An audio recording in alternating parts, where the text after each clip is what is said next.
नमस्कार दोस्तों, मैं प्रमोद शर्मा आप सभी का स्वागत करता हूं अपने चैनल पर। तो हमारे चैनल को प्लीज़ सब्सक्राइब कीजिए और साथ में बेल आइकन दबाइए ताकि हमारी अगली वीडियो की नोटिफिकेशन आप तक पहुंच सके। नमस्कार दोस्तों, मेरा नाम प्रमोद शर्मा है। मैं आप सभी का अपने चैनल पर हार्दिक स्वागत करता हूं। तो मैं आज आपको प्रोनाउन पढ़ा रहा हूं। ये पार्ट 3 है। पार्ट 1 में हमने काफ़ी चीज़ें नाउन के बारे में जान लिए।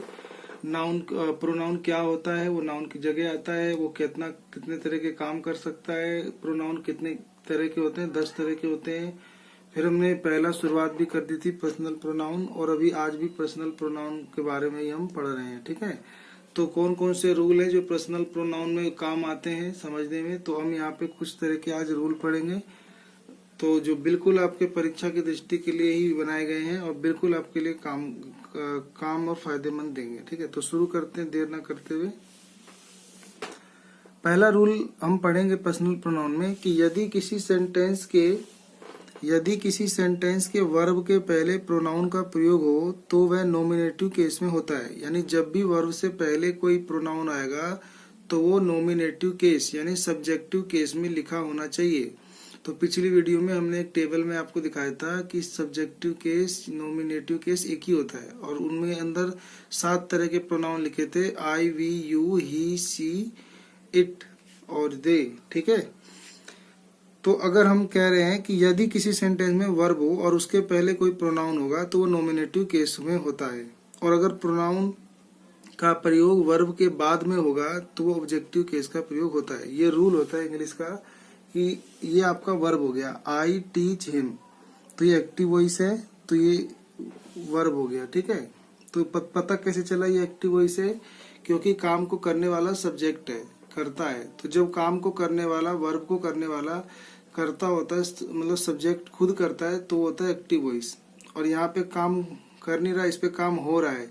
तो जब वाक्य का सब्जेक्ट जो है वो रिसीवर होता है तो वो पैसिव वॉइस होता है। जब काम को करने वाला डूअर होता है तो एक्टिव वॉइस, जब काम को वर्ब को करने वाला रिसीवर होता है तो वो पैसिव वॉइस। ठीक है, तो हम देख रहे हैं आई टीच हिम, मैं उसे पढ़ाता हूँ, तो ये वर्ब हो गया। वर्ब से पहले हम क्या लिखते हैं? सब्जेक्ट लिखते हैं। सब्जेक्ट नॉमिनेटिव केस में होना चाहिए, तो आई लिखा है तो सही लिखा है, आई बिल्कुल ठीक है, आई नॉमिनेटिव केस में है। अगर मैं यहाँ पे लिख देता हूँ मी टीच हिम तो ये गलत हो जाता। ठीक है, ऐसे हम देख रहे हैं वर्ब के बाद हमने एक और प्रोनाउन लिखा है हिम। तो जब भी वर्ब के बाद अगर कोई हमें प्रोनाउन लिखना होता है वर्ब के बाद, तो हमें ऑब्जेक्टिव केस में लिखना होता है, और वर्ब के पहले लिखना होता है तो सब्जेक्टिव केस में लिखना होता है। तो हमने यहाँ पे सब्जेक्टिव केस में आई लिखा और पॉजेसिव केस ऑब्जेक्टिव केस के लिए हमने हिम लिखा, तो बिल्कुल ये सही है। ऐसे ही इज टॉट बाय मी, तो ये लिखा है कि ही इज टॉट बाय मी, मेरे द्वारा उसको पढ़ाया जाता है। तो यहाँ पे जो ही है ये काम नहीं कर रहा है, इस पे काम हो रहा है। ये रिसीवर है और ये डूवर है। तो जब डूवर जो पीछे होता है और रिसीवर पहले लिख देते हैं वर्ब से पहले, तो वर्ब से पहले जब रिसीवर लिखा होता है तो उसे पैसिव वॉइस में कहते हैं। और पैसिव वॉइस में हमेशा वर्ब की थर्ड फॉर्म आता है और उसके साथ में एक प्रीपोजिशन बाय आता दिखता है। ठीक है, तो हम देख रहे हैं कि वर्ब के पहले जो आया है, जो भी आया है वो प्रोनाउन है। अगर वो प्रोनाउन है तो सब्जेक्टिव केस में होना चाहिए, तो ही लिखेंगे, सही है, ही सब्जेक्टिव केस में। अगर मैं ही की जगह हिम लिख देता तो ये गलत हो जाता। और वही अगर हम वर्ब के बाद अगर कोई प्रोनाउन लिखते हैं तो वो ऑब्जेक्टिव केस में होना चाहिए, तो मैंने मी लिखा है तो बिल्कुल सही है। तो आज आपने सीखा कि वर्ब के पहले जब भी कोई प्रोनाउन आएगा तो सब्जेक्टिव केस में होगा, और जब वर्ब के बाद आएगा तो ऑब्जेक्टिव केस में होगा। ठीक है, रूल नंबर 2, जब विभिन्न प्रोनाउन यानी अलग अलग प्रोनाउन एक ही सेंटेंस में प्रयुक्त होते हैं। अब विभिन्न प्रोनाउन तो यानी पर्सन के अनुसार, first person, second person, third person. ठीक है, फर्स्ट पर्सन आई और वी, सेकंड पर्सन यू, और third person he, she, it और दे। तो जब विभिन्न प्रोनाउन एक ही सेंटेंस में प्रयुक्त हो और किसी बुरी बात का आभास ना हो, मतलब अच्छा सेंस निकल रहा हो, गुड सेंस आ रहा हो, बुरी बात का जिक्र ना हो रहा हो, तो उन्हें 2, 3, 1 के क्रम में सजाते हैं। यानी पहले सेकंड पर्सन, फिर थर्ड पर्सन और फर्स्ट पर्सन लगाना है। जब सेंटेंस को पढ़ने से लगे कि इसके अंदर कोई गलत काम, दोष, बुराई या इसमें किसी चीज का मतलब गलत मीनिंग ना निकल रहा हो, तो वहां पे आपको 2 3 1 सेकंड पर्सन, थर्ड पर्सन और फर्स्ट पर्सन यूज करना है। सेकंड पर्सन होता है यू, तो पहले आपको यू यूज करना है। थर्ड पर्सन होता है ही, सी और इट, दे, तो इनका यूज करना है। और अंत में आपको फर्स्ट पर्सन का इस्तेमाल करना है। तो फर्स्ट पर्सन कौन हुआ, तो आई का। ठीक है, तो एग्जाम्पल से क्लियर करेंगे इसे। तो ये लिखा है कि you, he and I shall study for the exam. कहता है तुम, वह और मैं एग्जाम के लिए पढ़ाई करेंगे। ठीक है, पढ़ाई करेंगे, पढ़ाई करते हैं या करेंगे। तो यहाँ पे हम देख रहे हैं कि जो यू आया है ये सेकंड पर्सन है और इसे गुड सेंस निकल रहा है। फिर थर्ड पर्सन ही आया है और फर्स्ट पर्सन आया है, तो यानी सही सेंस निकल रहा है, तो ये सही है, करेक्ट है। अगर हम इसी को आगे पीछे कर दें तो ये गलत हो जाएगा। मैं लिख दूं he, you and I shall study for exam, तो ये गलत हो जाएगा क्योंकि यहाँ पे अभी गुड सेंस निकल रहा है। और गुड सेंस के लिए प्रोनाउन को जब हम एंड से या और से जोड़ते हैं तो उनका ऑर्डर 2 3 1 होना चाहिए, second person, third person, first person. तो पहला वाला करेक्ट हुआ। अगर ये 3 की जगह मान लो 2 ही आ रहा है, यू नहीं है, तो अब आएगा ही एंड आई, ना कि आई और ही। तो ही पहले आएगा यानी थर्ड पर्सन और फर्स्ट पर्सन बाद में आएगा। तो he and I have finished our work, तो ये भी आपका बिल्कुल करेक्ट है।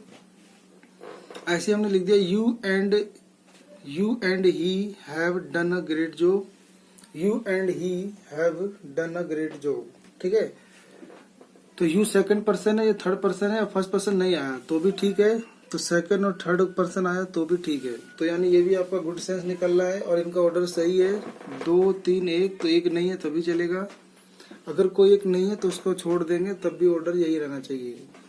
तो यानी 2 3 1 होना चाहिए ऑर्डर। अगर 3 नहीं है तो 2 1 चलेगा, अगर 1 नहीं है तो 2 3 चलेगा, अगर 2 नहीं है तो 3 1 चलेगा। ठीक है, तो यानी अगर सेकंड, थर्ड और फर्स्ट पर्सन का अगर कॉम्बिनेशन हो एंड और से, और तो उसका जो सब्जेक्ट की तरह इस्तेमाल होगा तो यूज एंड से जुड़ने पर प्लूरल हो जाते हैं। ठीक है, अब प्लूरल होने पर इनके साथ जो वर्ब आएगी वो भी प्लूरल होगी, क्योंकि सब्जेक्ट वर्ब एग्रीमेंट में आपने सुना होगा कि जब सब्जेक्ट प्लूरल होता है तो वर्ब भी प्लूरल यूज होता है। ठीक है, तो वर्ब आपको प्लूरल यूज करनी है। ठीक है, तो हमने देखा कि अगर ही के साथ आई लिख दें तो ठीक है, क्योंकि ये 3 और 1 का कॉम्बिनेशन है।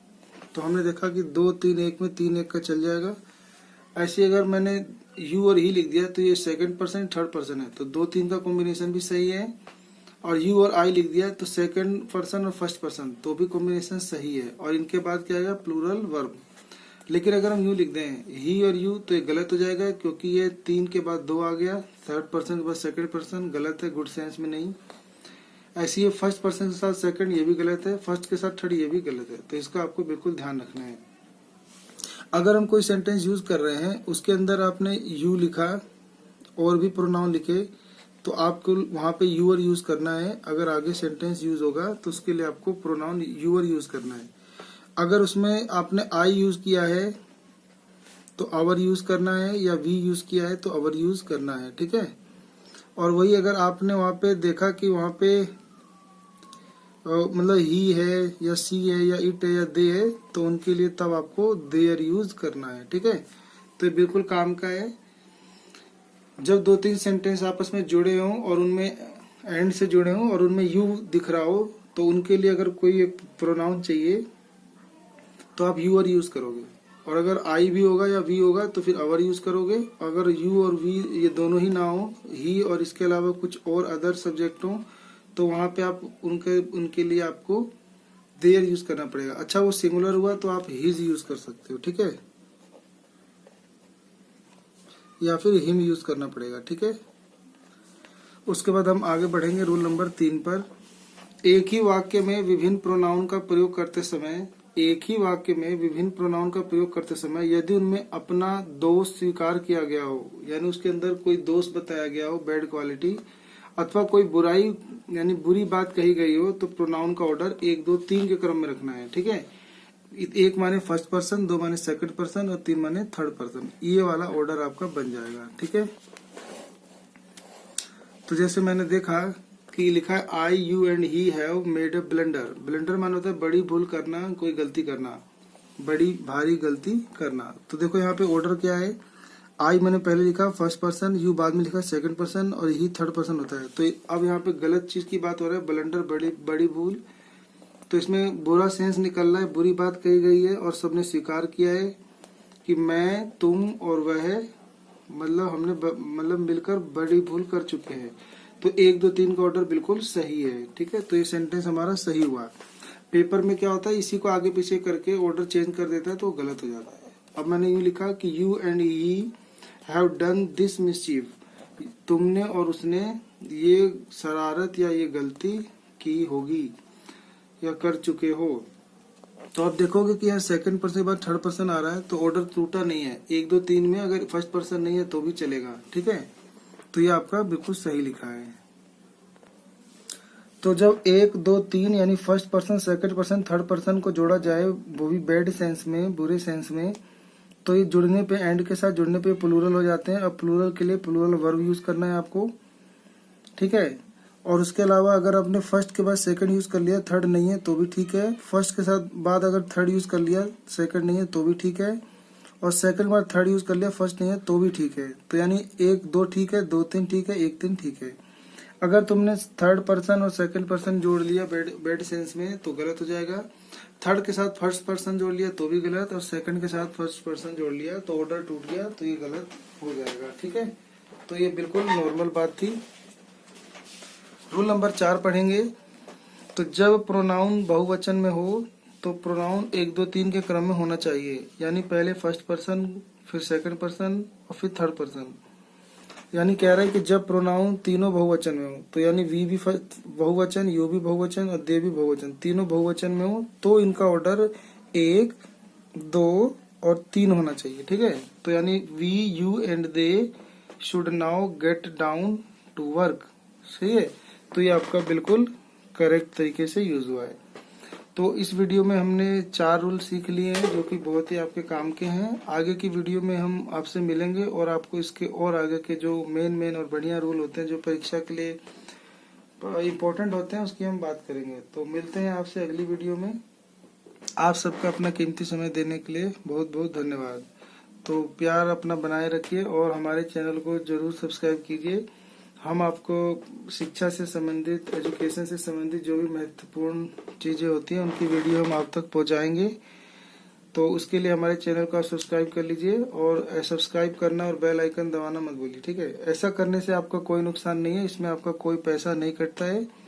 ऐसा करना बिल्कुल फ्री और मुफ्त होता है, इसमें आपका कोई भी नुकसान और पैसा नहीं कटेगा। ठीक है, तो बस सब्सक्राइब करने से क्या होता है कि हमारी जो अगली वीडियो होती है उसकी नोटिफिकेशन आपको मिल जाती है।